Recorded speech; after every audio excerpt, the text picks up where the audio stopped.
Bueno, sean todos bienvenidos a este video donde vamos a ver la construcción del ciclo básico de refrigeración por compresión de vapor en diagramas de Mourier a partir de los datos de diseño para un sistema o equipo. Hay que tener en cuenta que este procedimiento va a regir cuando nosotros por X o Y motivo deseamos diseñar un equipo para después seleccionar los componentes del mismo, y por esa razón vamos a partir de la ubicación o construcción del ciclo básico en el diagrama de Mourier. Para este caso, se parte de los requerimientos de las temperaturas mínimas del recinto o espacio refrigerado. Para este caso vamos a requerir un recinto con una temperatura mínima de menos 15 grados Celsius, y también partimos de la temperatura del ambiente donde va a estar ubicado el equipo. En este caso vamos a tener en cuenta que la temperatura ambiente promedio del sitio es de 35 grados Celsius. Ahora vemos aquí las temperaturas, ambas dibujadas acá en el diagrama de Mourier. Entonces lo primero que procedemos a hacer es obtener las temperaturas de evaporación y condensación de nuestro equipo. Vamos a partir primeramente hallando la temperatura de evaporación, y esta la podemos hallar con la fórmula donde dice que la temperatura de evaporación es igual a la temperatura mínima de recinto menos 5 grados Celsius. Hay que tener en cuenta que algunos utilizan el diferencial de 7 grados y otros pueden utilizar otro diferencial, ¿no? Para este caso vamos a utilizar en nuestro ejemplo el diferencial de 5 grados Celsius. Entonces, reemplazando en la fórmula, simplemente se tiene que la temperatura de evaporación de nuestro equipo es igual a la temperatura mínima de recinto, en este caso es menos 15 grados Celsius menos 5, nos da una temperatura de evaporación de menos 20 grados Celsius. A continuación vamos a dibujar la línea de evaporación o la temperatura de evaporación, que en este caso es menos 20, vean aquí que es menor que la de menos 15, y después de esta operación vamos a calcular la presión de succión, pero por el momento vamos a dibujar aquí en este caso nuestra temperatura de evaporación. Y recordemos que en el medio o de aquí de la gráfica o de la campana, la curva de la temperatura, en este caso de evaporación, concuerda con la línea de presión de succión que tenemos aquí, vean acá. Y de esa forma es como podemos identificar fácilmente la ubicación de la temperatura de evaporación para este caso. Más tarde vamos a calcular el valor de la presión de succión. Ahora vamos a obtener el valor de la temperatura de condensación. Entonces este también se obtiene con una simple fórmula. En este caso la temperatura de condensación es igual a la temperatura ambiente más 10 grados. Hay algunos que utilizan 15 grados y también es válido. Para este caso vamos a utilizar la fórmula de incremento de 10 grados Celsius.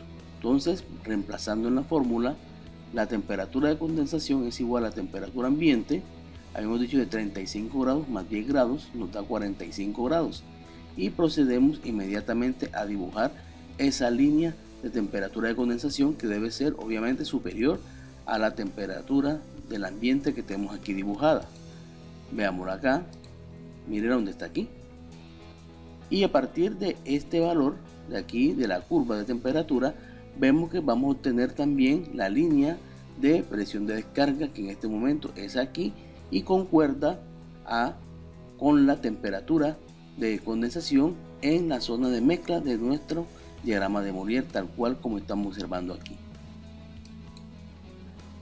A partir de este momento, con los valores de las temperaturas de evaporación y de condensación, nos vamos a una tabla de presión-temperatura, y con el tipo de refrigerante que vamos a usar se hallan las presiones de succión y descarga del equipo.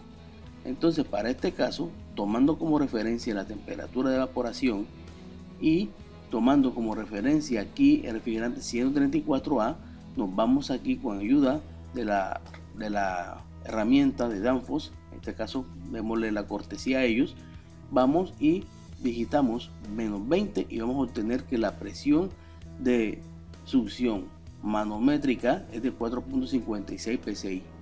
Lo mismo vamos a hacer cuando vayamos allá a la presión de descarga, pero en este caso vamos a trabajar con la temperatura de condensación. La tomamos y la colocamos aquí como valor de temperatura y vamos a obtener que la presión manométrica de descarga es de 153.5 psig tal cual como estamos observando aquí, teniendo en cuenta el mismo refrigerante. Veanlo aquí, hay que tener mucho cuidado cuando vayamos a hacer estos cálculos porque hay que tener en cuenta el tipo de refrigerante. A continuación vamos a tomar nuestro diagrama y simplemente vamos a tomar los valores obtenidos y dibujarlos en nuestro diagrama que estamos en construcción, tal cual como estamos observando aquí. En el siguiente paso se van a determinar los valores de las temperaturas de refrigerante a la salida del condensador y entrada del elemento de expansión con base en los valores de su enfriamiento de condensador y adicional estimados o ideales para nuestro ciclo o equipo. Entonces para este caso vamos a tener unos valores aquí de su enfriamiento de condensador de 5 grados Celsius y un su enfriamiento adicional de 2 grados Celsius, que es lo que yo requiero para mi sistema, ¿no?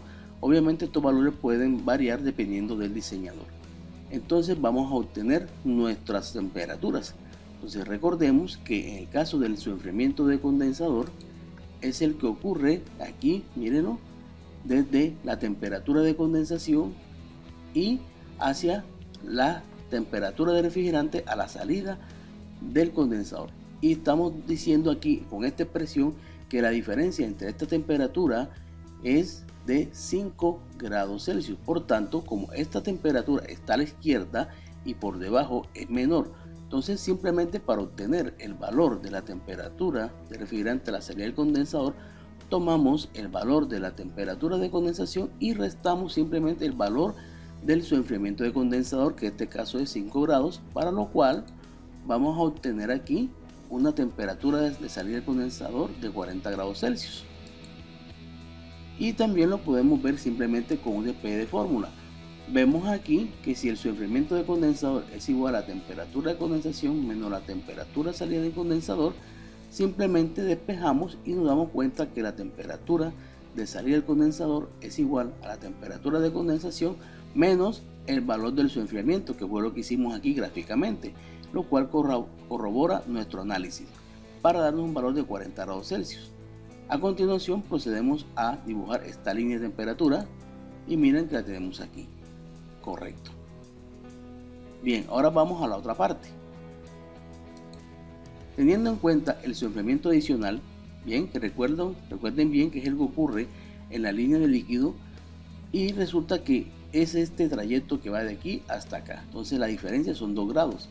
Entonces con el mismo análisis, con base en este valor, simplemente vamos a darnos cuenta que la temperatura a la salida del condensador le resto 2 grados y simplemente voy a obtener el valor de la temperatura del refrigerante a la entrada del elemento de expansión, que para este caso es simplemente de 38 grados Celsius.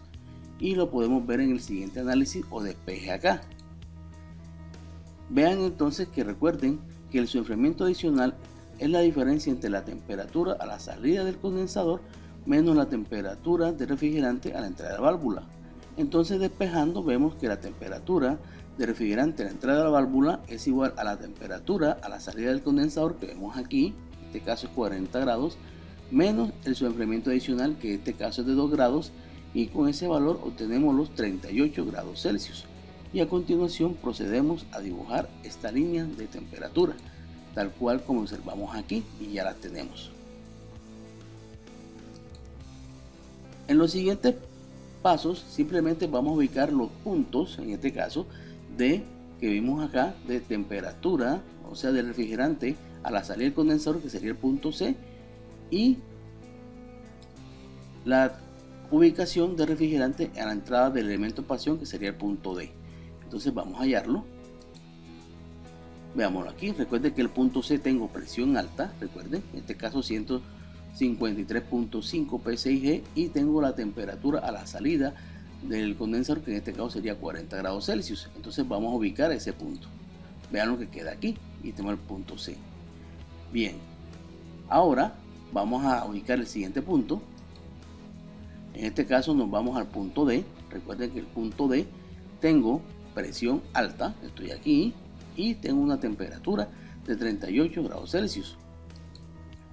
Por tal razón, vean dónde ubicamos el punto D. Aquí lo tenemos. simple de ubicar. Bien, ya tenemos ubicado el punto C, ven aquí, y el punto D. Ahora vamos a ubicar el punto E, que sería el refrigerante a la salida del elemento de expansión, y es uno de los puntos más sencillos de ubicar, porque simplemente para hacerlo no tengo que medirlo, solamente como en el proceso de D a E es un proceso de expansión y es isoentálpico, simplemente lo que tengo que dibujar es una línea vertical que vaya del punto D y se encuentre aquí con la línea de temperatura de evaporación o la misma línea de presión de succión acá en la zona de mezcla de la campana. Entonces vamos a ver cómo se construye. Vean lo que es realmente simple. Veanlo aquí lo estamos construyendo y nos encontramos acá. Y aquí obtenemos simplemente el punto E, que es el punto de salida del elemento de expansión, tal cual como estamos hablando y observando aquí. Por tanto, el punto E, voy a estar en una zona de baja presión de 4.5 psi para este caso, una temperatura de evaporación o una temperatura de menos 20 grados Celsius en cambio de estado, mayor líquido que de gas. En el siguiente paso vamos a determinar los valores de las temperaturas de refrigerante a la salida del evaporador y entrada del compresor con base en los valores de recalentamiento útil o de evaporador y recalentamiento ambiental estimados o ideales para el ciclo. Entonces vamos a hacer un procedimiento similar a que hicimos cuando llevamos las temperaturas con base en los enfriamientos. En este caso vamos a determinar que yo requiero un recalentamiento útil de 5 grados Celsius y un recalentamiento ambiental de 10 grados Celsius. Entonces ahora nuestra línea de temperatura base va a ser la temperatura de evaporación y vamos a construir las temperaturas que van hacia aquí y hacia allá. Por tanto son valores mayores que menos 20 grados. Entonces vamos a comenzar en este caso. Vamos a tomar el valor del recalentamiento útil, que en este caso es de 5 grados. Y significa que es ese trayecto o ese rango que va entre esta, que es la temperatura de evaporación, y aquí. Y vemos que la diferencia entre ambas temperaturas, tanto la evaporación como la de la salida del evaporador, según el recalentamiento útil, es de 5 grados. Por esta razón, para obtener el valor de la temperatura a la salida del evaporador, simplemente a los menos 20 que tengo aquí le sumo 5 grados y voy a obtener un valor de menos 15 grados Celsius, tal cual como vemos aquí.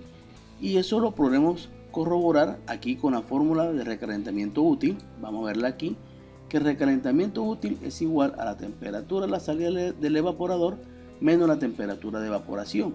Entonces vamos a despejar la temperatura a la salida del evaporador es igual al recalentamiento útil más temperatura de evaporación, que fue lo que acabamos de hacer aquí. Reemplazando los valores nos da menos 15 grados. Muy bien.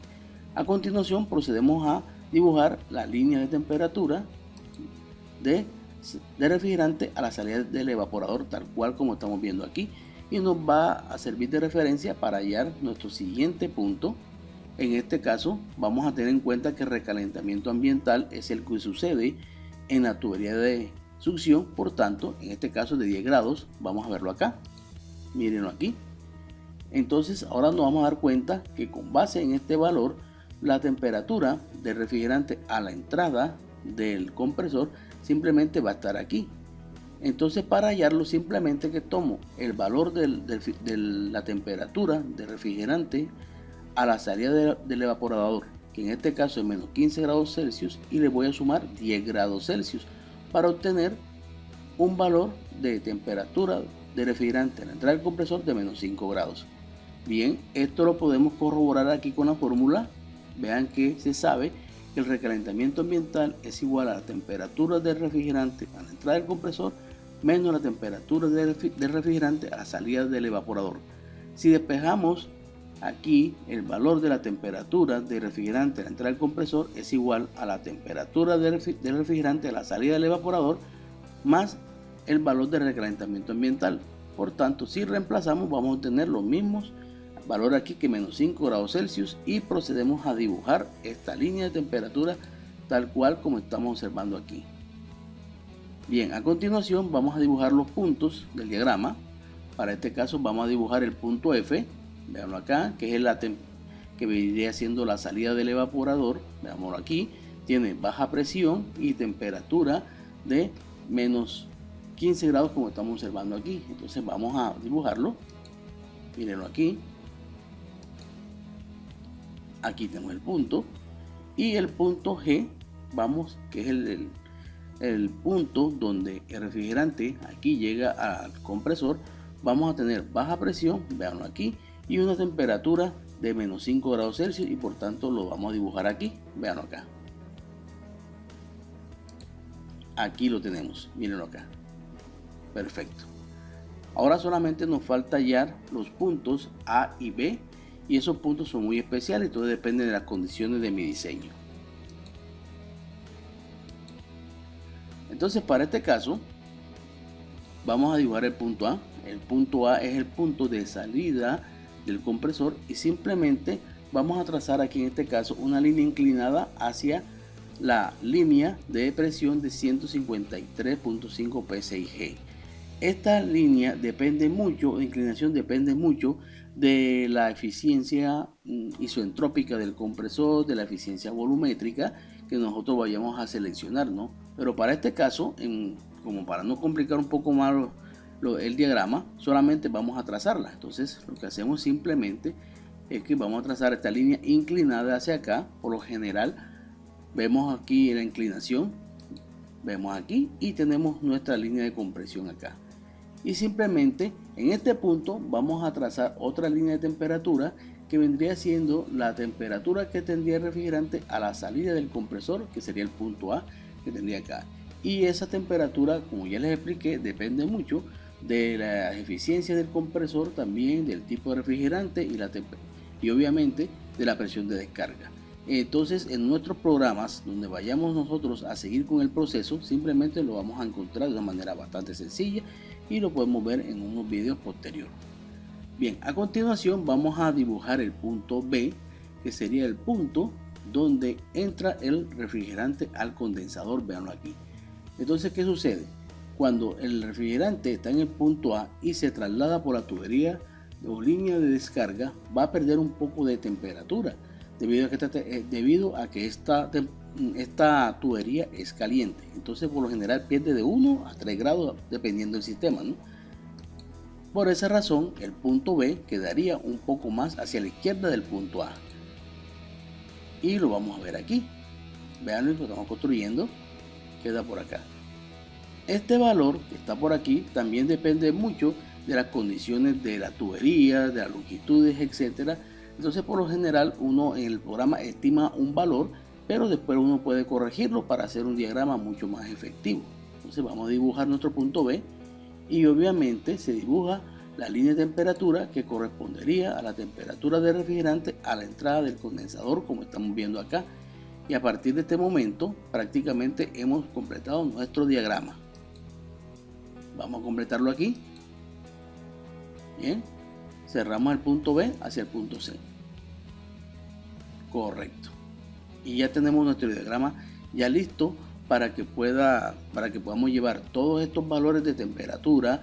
Nos falta también la capacidad del equipo a los programas como por ejemplo el Coolpack o el Genetron Properties para yo tener las condiciones de flujo másico, las condiciones de eficiencia, las condiciones del que requiere el condensador, la capacidad del condensador, la capacidad del compresor, etcétera, para proceder a seleccionar los diferentes equipos y accesorios del sistema que nosotros requerimos.